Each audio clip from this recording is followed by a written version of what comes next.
Experts thought this 1910 studio photo was peaceful until they saw what the girl was holding. Dr. Maya Johnson's hands trembled slightly as she held the photograph under the afternoon light streaming through her office window at Emory University in Atlanta. The image had cost her $300 at a weekend estate sale in Decatur, but something about it had called to her the moment she saw it among dusty boxes of forgotten memories. The photograph showed a black family of three, formally posed in what appeared to be a professional studio setting from 1910. The father stood tall and dignified in a dark suit, one hand resting on the back of an ornate chair. The mother sat gracefully, her posture perfect, wearing a high-collared white blouse with delicate lace trim. Between them stood a young girl, perhaps 8 years old, in a pristine white dress with ribbons in her carefully styled hair. Maya had seen hundreds of photographs from this era during her 15 years researching African-American history in the post-Reconstruction South. Most such images were stiff, formal affairs where black families presented themselves with fierce dignity to counter the degrading stereotypes of the time. This photo seemed no different at first glance. But Maya couldn't shake the feeling that something was off. The family's expressions held an unusual intensity. Not quite smiling, not quite solemn, but something else entirely. The girl's eyes seemed to look directly through the camera, through time itself, as if trying to communicate something urgent across the decades. Setting the photo on her desk, Maya pulled out her digital magnification equipment, a tool she'd used countless times to examine historical documents and images. As she adjusted the lens and brought different sections of the photograph into sharp focus, she studied each detail methodically. The studio's painted backdrop depicting a serene garden scene, the quality of the family's clothing, the photographer's signature barely visible in the corner. Then she focused on the girl's hands, folded demurely in front of her white dress. Maya's breath caught. There, partially obscured by the careful positioning and the grain of the old photograph, was something she hadn't noticed before. The girl's right hand clutched a small metal object, no more than 2 inches long. Maya increased the magnification, her heart racing.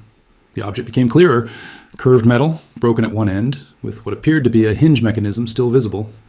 Her professional training told her exactly what she was looking at, but her mind resisted the implications. It was a shackle, a child-sized shackle broken clean through the middle. The peaceful studio portrait suddenly transformed before her eyes. This wasn't just another formal family photo documenting dignity and respectability. This was something far more significant. A deliberate, dangerous act of testimony hidden in plain sight for over a century. Maya spent the next 3 days barely sleeping, consumed by the photograph. She canceled 2 lecture classes and ignored emails piling up in her inbox, instead converting her office into a makeshift research center. The walls became covered with printouts, notes, and timeline charts as she began piecing together the context of this mysterious image. The photographer's mark in the corner read, Sterling and Associates, Memphis, Tennessee, 1910. Maya searched through digital archives of Memphis business directories from that era and found that Sterling and Associates had operated a portrait studio on Beale Street from 1908 to 1915, catering to both white and black clientele, unusual for the time, which suggested the photographer might have been more progressive than most.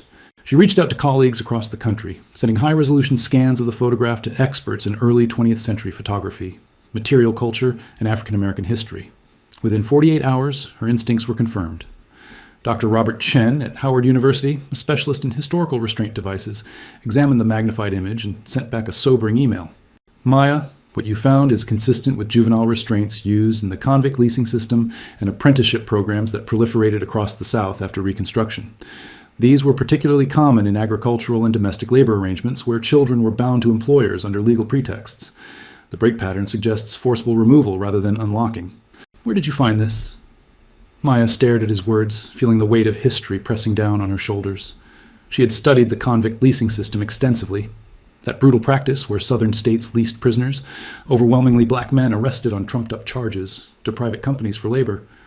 But the apprenticeship system that trapped children was less documented, more hidden in the shadows of historical record. She pulled out her well-worn copy of Slavery by Another Name by Douglas Blackman and flipped to the chapters on child labor. The system had been simple and devastating. After the abolition of slavery, Southern legislatures passed apprenticeship laws, allowing courts to bind black children to white employers if their parents were deemed unable to support them, a judgment applied arbitrarily and maliciously. These children, some as young as 5, were essentially enslaved under legal cover, forced to work without pay until adulthood. Maya returned to the photograph with fresh eyes, examining the family's clothing more carefully. The quality was too fine for people emerging directly from poverty. The father's suit showed expert tailoring, the mother's blouse featured expensive lace, and the girl's white dress was immaculate. This suggested the family had achieved some measure of prosperity, or had saved significantly for this formal portrait. Why would they risk including such a provocative object in an official photograph? In 1910, Memphis, openly displaying evidence of forced labor or criticizing the social order, could bring deadly consequences. Black families lived under constant threat of violence, false accusations, and re-enslavement through the criminal justice system. Maya knew she needed to understand Memphis in 1910 to make sense of the photograph. She spent the following week immersed in historical records, painting a picture of the city and the dangers this family would have faced. Memphis, in 1910, was a city of contradictions. Beale Street thrived as a center of black culture, commerce, and music, where entrepreneurs built businesses and created vibrant community spaces. Yet this prosperity existed within a larger system designed to suppress and exploit. Tennessee had implemented Jim Crow laws with brutal efficiency, and the economic gains black families managed to achieve were constantly under threat. The city's African-American population had grown significantly since the Civil War, but so had the mechanisms of control. Vagrancy laws allowed police to arrest black men for being unemployed, then lease them to farms and factories.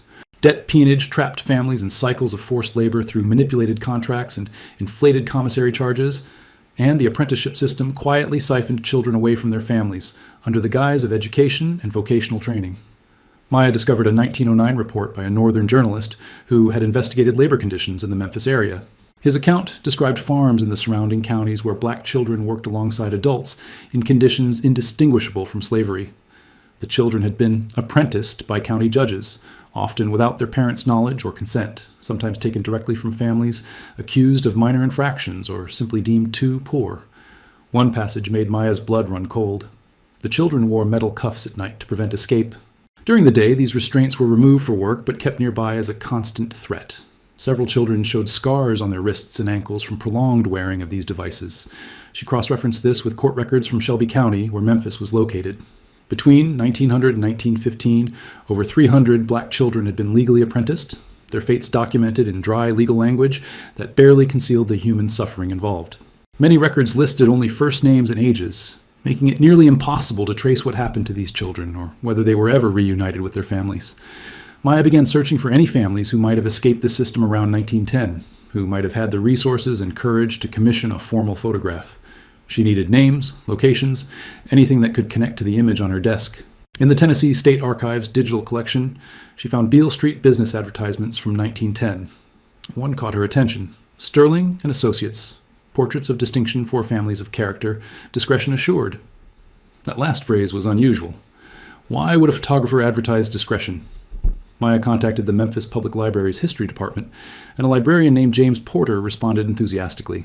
He explained that Sterling and Associates had a reputation among the black community for being sympathetic and trustworthy, willing to document aspects of life that other photographers wouldn't touch. They photographed families just after funerals when other studios refused, James wrote. They documented black-owned businesses before they were burned down. If someone wanted a photograph that told a truth others wanted hidden, Sterling was where you went. 2 weeks into her investigation, Maya finally caught her first real break. She had been combing through Memphis city directories, church records, and census data, looking for black families in the Beale Street area around 1910 who might have had a daughter approximately 8 years old. The 1910 census listed thousands of black residents in Memphis, but most entries were frustratingly sparse. Then she found something promising in the records of Second Congregational Church, a historically black congregation that had been active in the community since Reconstruction. Among the membership rolls from 1910, one entry included a notation in the margin: family rejoined July 1910 after return from Fayette County. The entry listed Samuel Price, age 34, laborer, Clara Price, age 29, laundress, and Ruth Price, age 8. The notation about returning from Fayette County was unusual enough to warrant attention. Why would a church secretary note where a family had been? Maya's hands shook as she searched for Fayette County records. Located about 50 miles east of Memphis, Fayette County was predominantly agricultural, with a complicated racial history. After Reconstruction, it had become notorious for exploitative labor practices targeting the black population. In a collection of county court records from 1905, Maya found what she had been dreading: Order of Apprenticeship. Ruth Price, female child of color, age 3 years, to be apprenticed to the household of Mr. William Dawson, farmer, for purpose of learning domestic skills and receiving Christian instruction until age 18. Parents Samuel Price and Clara Price determined to be unable to provide adequate support. Maya read the document 3 times, feeling sick. Ruth had been 3 years old when she was taken from her parents. The legal language was sterile, but Maya could imagine the scene. A little girl torn from her mother's arms, a father powerless to stop it, the weight of a system designed to break families apart. She searched for more information about William Dawson and found census records listing him as a farmer with 200 acres and several apprenticed laborers, a euphemism that barely disguised the reality. There were no records of him ever being charged with mistreatment, but that meant little in a system where the suffering of black children carried no legal weight. But Ruth had somehow returned to her family. She had escaped. And in July 1910, just weeks after the family's return to Memphis, they had walked into Sterling and Associates' studio and commissioned a portrait that would serve as permanent evidence of what Ruth had endured. Maya needed to know how they had gotten her back, and why they had risked documenting it so boldly. She reached out to descendants of Second Congregational Church members, historians specializing in Tennessee labor history, and genealogists who might help trace the Price family forward through time. The breakthrough came from an unexpected source. Dr.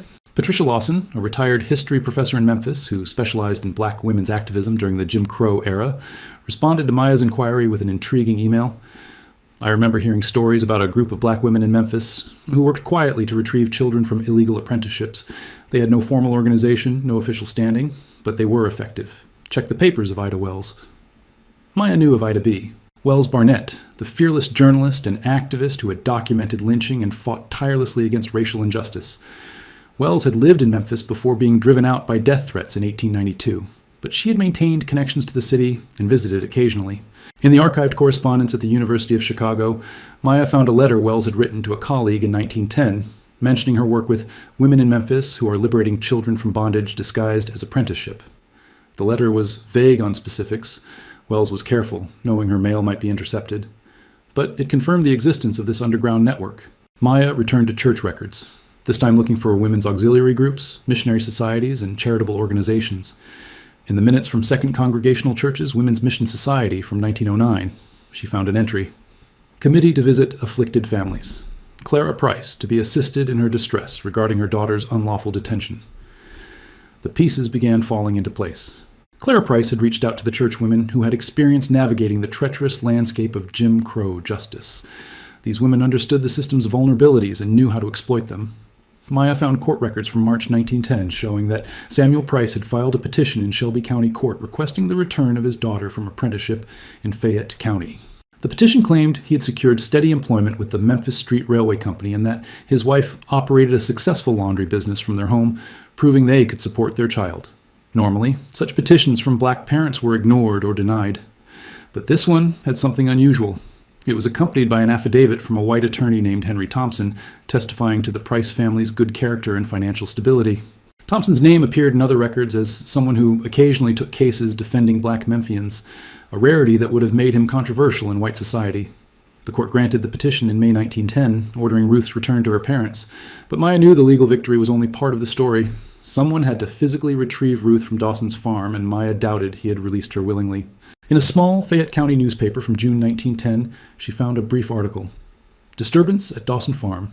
County Sheriff called to restore order after Memphis party arrived, claiming custody of Negro child apprentice. Matter settled according to court order. No charges filed. That sparse report concealed what must have been a terrifying confrontation. Maya imagined Clara Price, perhaps accompanied by churchwomen and Attorney Thompson, arriving at Dawson's farm with the court order, demanding her daughter back. The presence of white Attorney Thompson might have been the only thing preventing violence. Maya needed to understand the significance of the broken shackle in the photograph. Why had Ruth held it during the portrait? What message was the family trying to send? She consulted with Dr. Angela Foster, a colleague who specialized in African American visual culture and resistance during the Jim Crow era.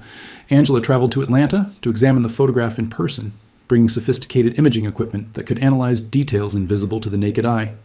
"This is extraordinary," Angela said as she studied the magnified image on her laptop screen. "Look at how deliberately Ruth is holding the shackle. Her fingers are positioned to display it clearly, even though it's small enough that casual observers might miss it. This wasn't accidental. This was intentional testimony." They examined other elements of the photograph with fresh attention. The father's hand on the chair back wasn't merely a conventional pose. His fingers were tense, gripping the wood firmly. The mother's expression, which Maya had initially read as dignified composure, showed traces of defiance in the set of her jaw and the direct challenge in her eyes. "They knew exactly what they were doing," Angela continued. In 1910, there was no guarantee this photograph would ever be widely seen, but they made it anyway. They were documenting the truth for the future, maybe for Ruth herself when she was older, maybe for history. This was their act of resistance, refusing to let what happened to their daughter be forgotten or erased. Angela pointed to the broken end of the shackle. See how clean the break is? That wasn't wear and tear or rust. Someone cut through that metal deliberately, probably with a hacksaw. That would have taken time and effort. I think Ruth or someone who helped her kept this piece as evidence and as a symbol. Maya felt tears welling up. The courage it must have taken for Clara and Samuel Price to commission this photograph, knowing it could bring danger to their family if the wrong people saw it, was almost incomprehensible. In 1910, Memphis, openly displaying evidence of resistance to white authority, could result in arrest, violence, or death. Yet they had done it anyway. They had dressed in their finest clothes, taken their daughter to the most respectable studio they could find, and posed for a portrait that would permanently document both their dignity and their defiance. The broken shackle was Ruth's proof that she had survived, that they had won her back, that the system had not defeated them. Maya and Angela spent hours discussing the photograph's historical significance. Images like this were incredibly rare. Most documentation of child apprenticeship systems came from white observers or official records that minimized the brutality involved. To have evidence from the perspective of a family that had lived through it and escaped was nearly unprecedented. You need to find out what happened to Ruth after this photograph was taken, Angela said. Did she survive? Did she get to live a full life? The story doesn't end here? Tracing Ruth Price's life after 1910 proved challenging but not impossible. Maya started with census records, following the family through the decades. The 1920 census showed Samuel, Clara, and Ruth still living in Memphis, with Samuel working as a railway porter and Clara continuing her laundry business. Ruth was listed as 18 years old and employed as a teacher at a colored school. The fact that Ruth had become a teacher was significant. For a black girl in the South, who had spent years in forced labor to achieve enough education to teach, meant extraordinary determination and support from her family. Maya wondered if Ruth had been motivated by her own experience, wanting to ensure other children received the education she had been denied during her apprenticeship.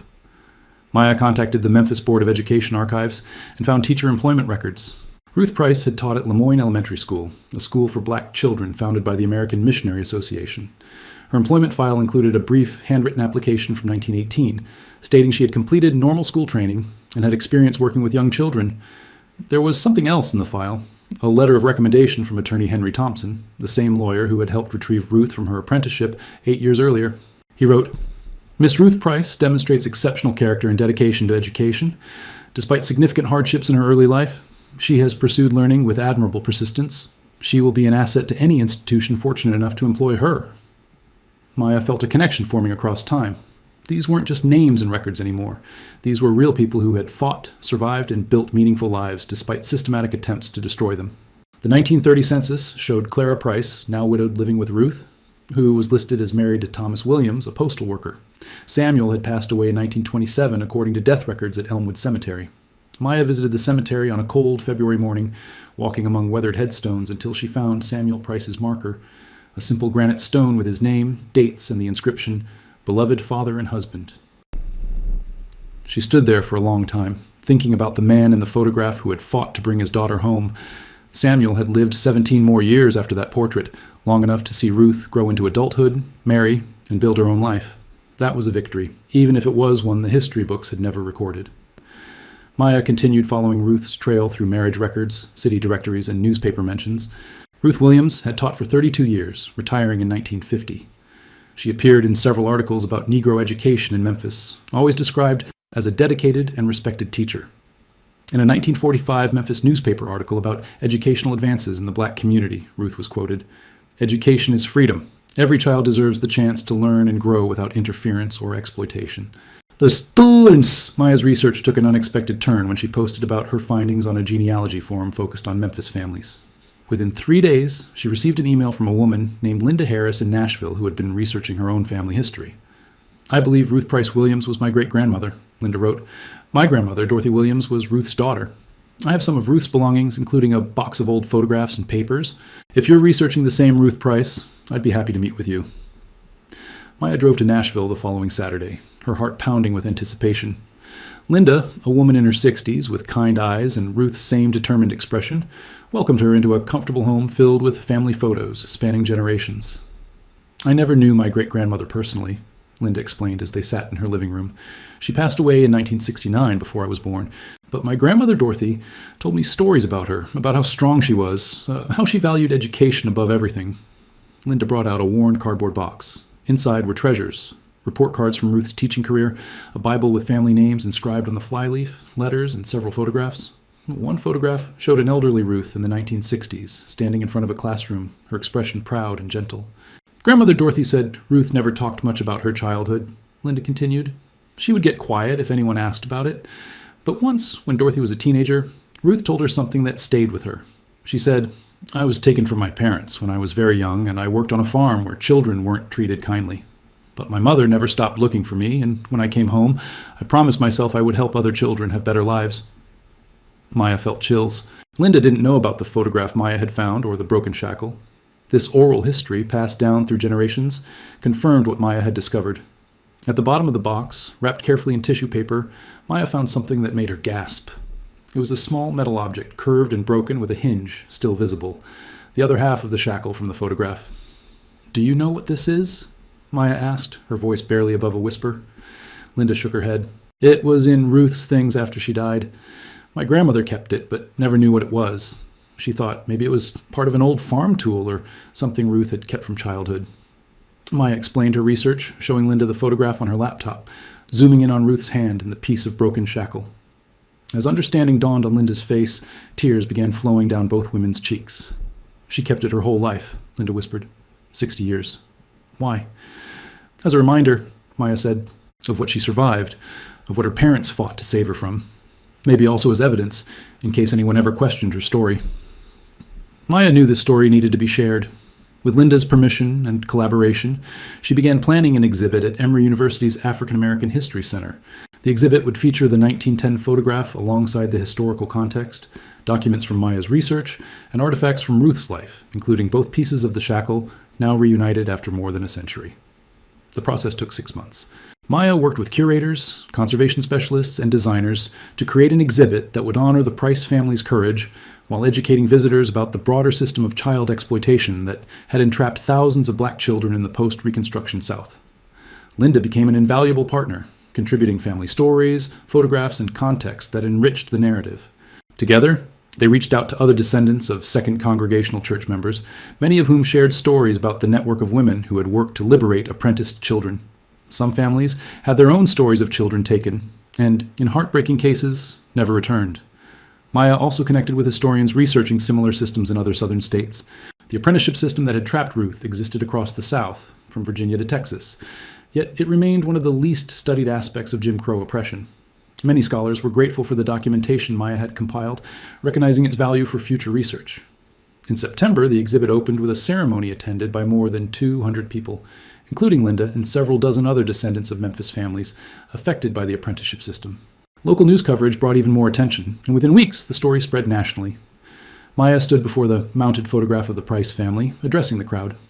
When we look at historical photographs, we often see only surfaces, the clothes people wore, the studios where they posed, the formal expressions they adopted for the camera. But this photograph is different. It demands that we look closer, that we see the broken shackle in Ruth's hand and understand what it represents. It tells us that resistance took many forms, that families fought back against injustice in whatever ways they could, and that the truth has a way of surviving, even when systems of power try to bury it.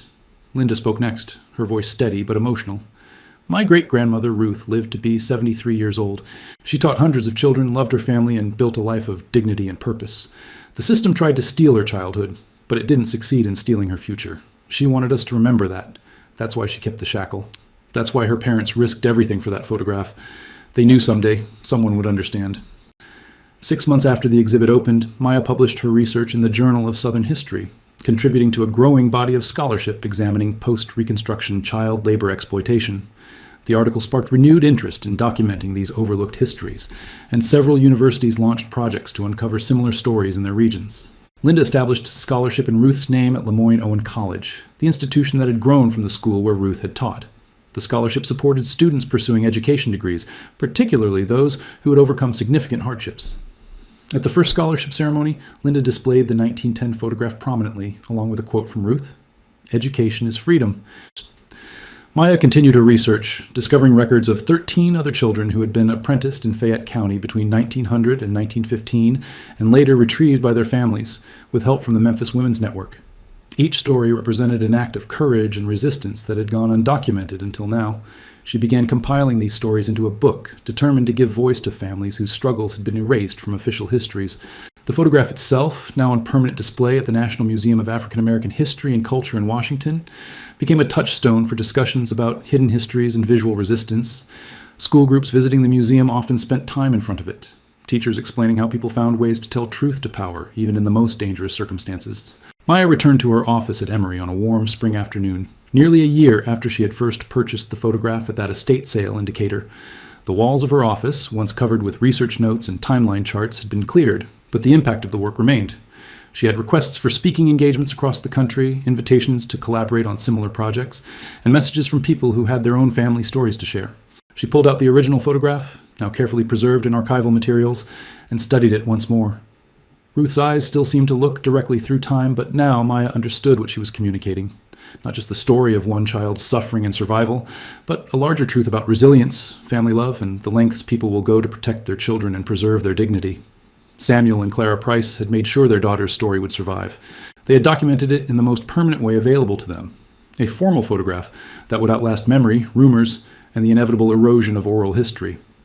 The broken shackle in Ruth's hand was their testimony, their evidence, their refusal to let injustice remain invisible. As Maya turned off the lights in her office that evening, she thought about all the other photographs sitting in attics, estate sales, and forgotten boxes, images that might hold similar secrets, waiting for someone to look closely enough to see what was hidden in plain sight. History wasn't just in archives and official records.